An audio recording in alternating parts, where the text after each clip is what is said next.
Assalamualaikum warahmatullahi wabarakatuh. Perkenalkan, saya Halimatut Thohiroh, mahasiswa semester 5C, Prodi Pendidikan Agama Islam, Sekolah Tinggi Ilmu Tarbiyah Al-Fatah, Siman, Sekaran, Lamongan. Video ini sengaja saya buat untuk memenuhi tugas pada mata kuliah Sejarah Pendidikan Islam dengan dosen pembimbing yang terhormat Bapak Nurdi, Sarjana Agama Magister Pendidikan. Pada video ini, saya akan menjelaskan tentang pendidikan Islam di Indonesia pada masa reformasi. Berikut penjelasannya. Pendidikan di era reformasi lahir sebagai koreksi, perbaikan, dan penyempurnaan atas berbagai kelemahan kebijakan pemerintahan Orde Baru. Pendidikan era reformasi telah melahirkan sejumlah kebijakan strategis dalam bidang pendidikan yang pengaruhnya langsung dapat dirasakan oleh masyarakat secara luas dan menyeluruh, bukan hanya bagi sekolah umum yang bernaung di bawah Kementerian Pendidikan Nasional saja, melainkan juga berlaku bagi madrasah dan perguruan tinggi Islam yang bernaung di bawah Kementerian Agama. Nah, dalam video ini saya akan membahas tentang 1. Bagaimana perkembangan pendidikan Islam pada masa reformasi. 2. Bagaimana kurikulum pendidikan Islam pada masa reformasi. Dan 3. Bagaimana kebijakan-kebijakan pemerintah terhadap pendidikan Islam pada masa reformasi. Pembahasan yang pertama, perkembangan pendidikan Islam pada masa reformasi. 1. Munculnya kebijakan-kebijakan baru.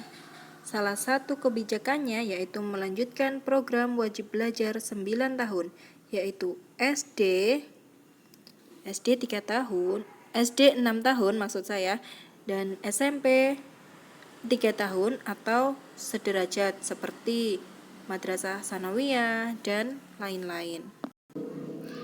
Poin kedua, pendidikan agama Islam lebih diperhatikan dan disamakan kedudukannya dengan pendidikan umum, yaitu dengan dikeluarkannya Undang-Undang Nomor 20 Tahun 2003 tentang Sisdiknas yang mengatur berbagai bidang pendidikan. Salah satunya adalah bidang pendidikan agama Islam yang memiliki kedudukan sama dengan pendidikan umum, serta dapat dilihat posisi pendidikan Islam di dalamnya yang meliputi pendidikan Islam sebagai mata pelajaran, lembaga, dan nilai.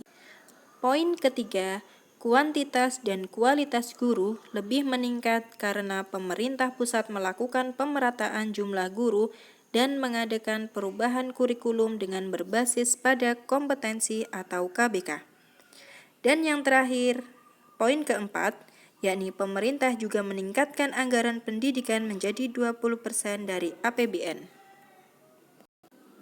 Yang mana pada masa sebelumnya, secara ekonomi terjadinya krisis yang berkepanjangan, beban pemerintah menjadi sangat berat sehingga terpaksa menghapus kebijakan-kebijakan program pemerintah, termasuk di dalamnya penyetaraan guru-guru. Sekolah pun mengalami masalah berat sehubungan dengan naiknya biaya operasional di suatu pihak dan makin menurunnya jumlah pemasukan dari siswa, dan ini menyebabkan terjadinya kemunduran dalam pembangunan pendidikan. Dan pada masa reformasi, pemerintah meningkatkan anggaran pendidikan menjadi 20% dari APBN. Kemudian, slide selanjutnya, kurikulum pendidikan Islam pada masa reformasi. Apa saja ya? Nah, 1.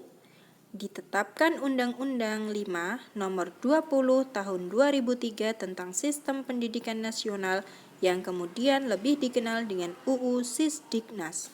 Yang kedua, Menteri Pendidikan Nasional Republik Indonesia mengeluarkan Peraturan Menteri Pendidikan Nasional Nomor 22 Tahun 2006 tentang standar isi.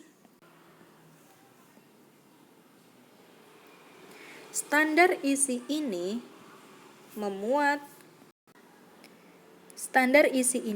Di dalamnya memuat tentang kerangka dasar dan struktur kurikulum, beban belajar, kalender pendidikan, standar kompetensi, dan kompetensi dasar. Yang ketiga, Menteri Agama mengeluarkan Peraturan Menteri Agama Nomor 2 Tahun 2008 tentang standar kompetensi lulusan dan standar isi pendidikan agama Islam dan bahasa Arab di madrasah. Dan yang keempat, yakni dikembangkan dua model kurikulum, yaitu kurikulum KBK pada tahun 2004 dan KTSP pada tahun 2006.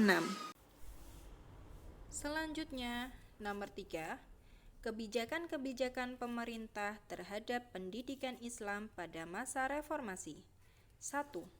Mendirikan sekolah-sekolah agama Islam mulai dari tingkat dasar sampai tingkat perguruan tinggi, seperti MI atau Madrasah Ibtidaiyah, Madrasah Sanawiyah, Madrasah Aliyah, perguruan tinggi agama Islam negeri, perguruan tinggi agama Islam swasta, dan lain sebagainya.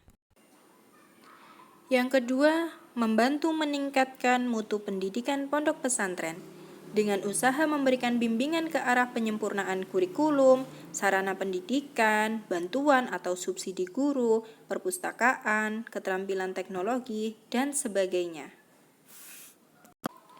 Yang ketiga, bantuan untuk pemeliharaan dan meningkatkan sekolah-sekolah Islam yang masih mengalami transisi dari tingkat dasar sampai tingkat perguruan tinggi. Yang keempat, pembinaan pendidikan agama pada sekolah-sekolah umum baik sekolah negeri maupun sekolah swasta. Dan yang kelima, pembinaan pendidikan agama pada perguruan tinggi umum negeri maupun perguruan tinggi swasta atau PTAIS.